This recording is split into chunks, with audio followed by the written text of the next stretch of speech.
Millions of Americans are dealing with the aftermath of a massive blizzard overnight, including disrupted travel, blocked roads, and really cold temperatures.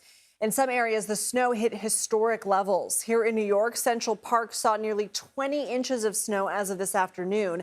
It puts this snowstorm among the top 10 in New York City history, dating back to 1869.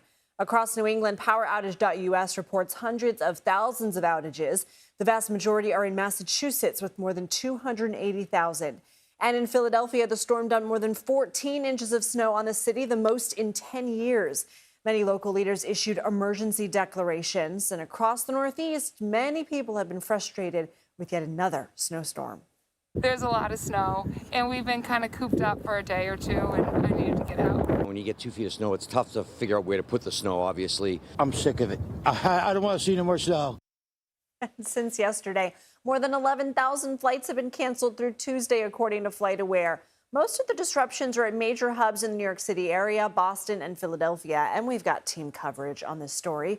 Jared Hill is in New York City. Shanelle Kaul is at Newark Airport in New Jersey. Let's start with Jared near our broadcast center. So, Jared, the last snowstorm we had, you gave me some great advice on what boots not to wear and what boots to wear. How are we doing out there?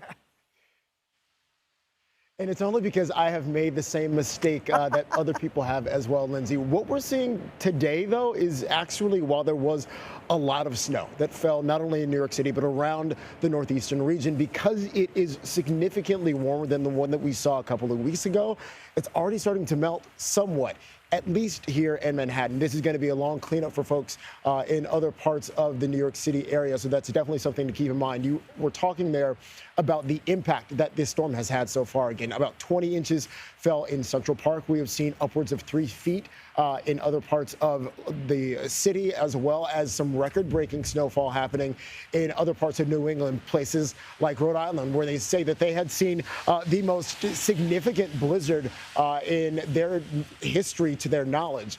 We also have seen a number of vehicles stranded in various parts of the area. Massachusetts saw upwards of 350 or so vehicles stranded on various roadways. So again, these are all those warnings that we've seen over the course of the past day or so for people to stay off the roads if they don't need to be on the roads. We know that there was a travel ban for a while here in New York City. Obviously, cars are moving now, so that travel ban has since been lifted. We also do know that here in New York, while there were schools out today, they are going to be back in full force in person tomorrow, which is raising some eyebrows for some folks in some of the outer boroughs, again, because there is this question about whether the roads are clear enough in every part of the city for it to be safe. That's something we're going to be watching for, though, as this cleanup continues. Back to you. Folks, he knows what he's talking about. He gave me life-changing advice. Jared Hill, appreciate you. People heading to and from the East Coast should be prepared for heavy travel disruptions this week due to the storm. CBS News correspondent Shanelle Kaul reports from Newark Liberty International Airport in New Jersey. Well, this is usually one of the busiest airports in the country, but today, obviously, a very different story. I mean, take a look behind me here at Newark Airport. Not a lot of people here, other than, of course, us, the members of the media. There are police here.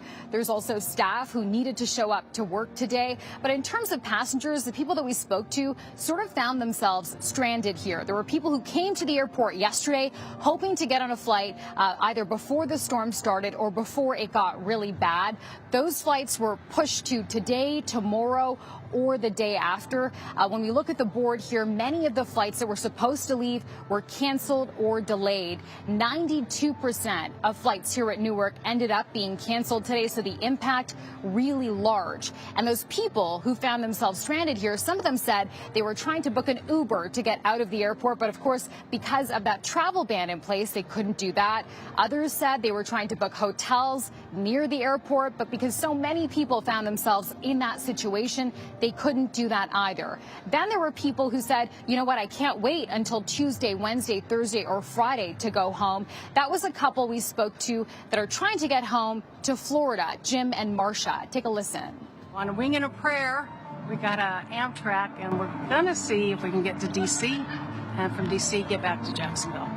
And I also want to talk to you about the accumulation here on the ground in terms of what we saw with the snow, because we have a great vantage point here. We've been looking at the snow falling all day. It has since tapered off, but what I can tell you is we saw 27 inches of snowfall here in the Newark area. So the impact, again, not just up in the skies, but also on the ground. That's going to be tough for people to even just get to the airport.